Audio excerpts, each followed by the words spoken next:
काफ़ी हम ही गए। हाँ, एक राजा थे, एक रानी थी, उनके बच्चे नहीं थे, तो वो बड़े परेशान रहते थे, लेकिन अच्छे बहुत थे राजा।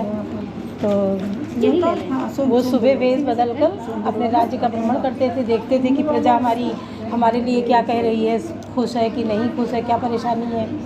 तो वो जा रहे थे, तो जो जन पब्लिक थी उसने पहचान लिया और थूक दिया। तो दूसरे ने कहा क्या हुआ, कह लगे अरे सुबह सुबह निर्वंशी का मुँह देख लिया, आज पूरा दिन मेरा ख़राब जाएगा। अब राजा ये सुने आए, बड़े मतलब सोच में पड़ गए कि बताओ ऐसा हमारे लिए लोग सोचते हैं, हम राजा, और हमारे लिए प्रजा के मन में ये भाव है। बड़े दुखी होके आए तो वो जंगल की तरफ चले गए और वहाँ एक पेड़ के नीचे बैठ के बहुत ज़्यादा सोचने लगे कि क्या करें, ऐसा मतलब हम राजा हैं, हमारे लिए ये भाव है। तो एक साधु आए, साधु क्या यही संकटा माता आई, बूढ़ी औरत का वेश बनाकर आई। तो कहने लगी बेटा यहाँ क्यों बैठे हो अकेले और बड़े सोच में लग रहे हो, दुखी लग रहे हो, क्या बात है। तो कहने लगे कि क्या बताएं, और हमारे कोई संतान नहीं है, और आज हम निकले तो हमें देख के थूक दिया जमादार ने, और कहा कि निर्वंशी का मुंह देखा है, हमारा पूरा दिन खराब हो जाएगा। तो वो जो थे माता जी, वो कहने लगी अच्छा इतनी बात है। तो एक बड़ा अलग फल उनको दिया कि ऐसा है, ये ले जाओ फल और जाके सोने से पहले आधा आधा खा लेना, रानी को देना, आधा वो खाएंगे, आधा तुम खा लेना। तो राजा वो फल लेके आ गए और कहा कि जब मनोकामना पूरी हो तो संकटा माता के नाम की सुहागिनें बुला के खिलाना, वही ये कष्ट तुम्हारा दूर करेंगी और तुम्हें संतान की प्राप्ति होगी। तो राजा फल ले आए, वो बड़ा अलग फल था, बहुत सुंदर फल था। तो जब रानी को दिया, बताया कि सोने से पहले आधा तुम्हें खाना, आधा हमें खाना है, और एक माता जी ने हमें दिया है।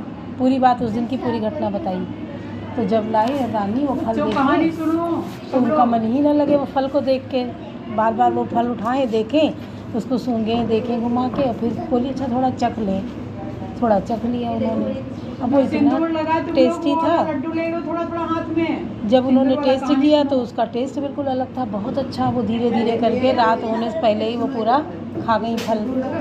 अब जब खा गई, राजा आए तो बोली अब इनको हम कहेंगे क्या, क्योंकि फल तो पूरा हमने खा लिया। राजा कहने लगे फल ले आओ, आधा आधा खाया जाए। तो रानी गई और लौट आई बहाना करके कि फल चूहा खा गए, नाम चूहे का दे दिया। अब चूहे ये बात सुन रहे थे कि खाई खुद है, नाम मेरा लगा रही हैं। तो कहने लगे इनसे बदला लेंगे। तो राजा सोच के फिर कोई बात नहीं कि चलो ठीक, चूहा खा गए, हम लोग क्या कर सकते हैं। वो क्या किए, चूहे रात में रानी के कपड़े सिपाही के पास, सिपाही का जूता रानी के पलंग के पास कर दिया बदला लेने के लिए। अब राजा सुबह उठे तो देखा कि अब उनको शक हो गई, ये तुमने क्या किया, ये कहाँ से आया क्या। अब वो बड़ी सफाई दें, लेकिन वो मानने नहीं तैयार, ऐसा नहीं तुमने कुछ जरूर गलत हो, अब तुमको हम मार देंगे, हम राजा हैं और एक कष्ट था ही, दूसरा ये वाला जेल नहीं करेंगे। वो तलवार उठाए मारने के लिए, दीपक जल रहा था। तो जब तलवार मारने के लिए उठाएं तो वो दीपक झिलमिला जाए तो रुक जाए, बार बार यही हो, क्योंकि वो निर्दोष थी रानी। तो बार बार दीपक झिलमिला जाए, ऐसा करते करते सवेरा हो गया।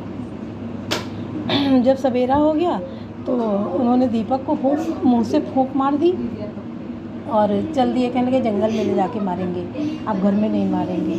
तो वो लेके रानी को चल दिए जंगल की तरफ। तो रास्ते में कुआं पड़ा, उसमें दीपक की माँ जो थी वो पैर लटकाए बैठी थी। कहते रात भर दीपक की माँ पैर लटकाए बैठी रहती है जब तक वो घर नहीं पहुँचता। तो वो बैठी थी, जब ये देर में पहुँचा तो बोले आज भैया बड़ी देर हो गई, किस घर के गए थे। तो पूरी बात दीपक ने बताई कि राजा के घर में थे, वो निर्दोष थी, वो मार रहे थे, पूरी बात। राजा ने वो पूरी बात सुन ली कहते हुए। तो वो रानी से कहने लगे क्या ऐसा सच में था जो कह रहा। बोली हाँ। तो कहने लगी तुमने सही क्यों नहीं बताया, झूठा नाम क्यों दिया। तो रानी कहने लगी कि अब हम क्या बताएं, गलत निकल, ये हम थोड़ी समझे थे कि इतना बड़ा सब कुछ हो जाएगा।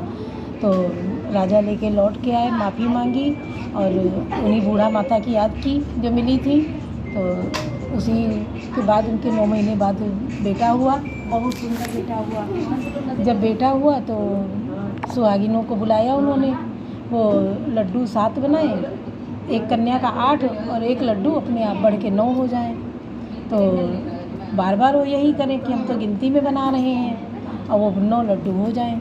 जब ऐसा करते कई बार उन्होंने किया तो एक वही बूढ़ी माँ दरवाजे पे आई, आवाज़ दी। तो जब देखा तो कहने लगी क्या आज पूजा है बेटा? तो कहने लगी हाँ। तो कही तुमने हमको नहीं बुलाया। और वही विडो वाली थी, वही बूढ़ी माँ विडो थी, तुमने हमको नहीं निमंत्रित किया। तो उनको बुलाया, आदर के साथ बिठाया। राजा ने भी कहा हाँ यही हमको मिली थी, इन्होंने फल दिया था। प्रेम से बिठा के सारी पूजा की, सबको सुहागिनों को निमंत्रित करके जैसे उनकी मनोकामना पूरी हुई वैसे सबकी पूरी करें। संकटा माता बोलो, संकटा माता की जय।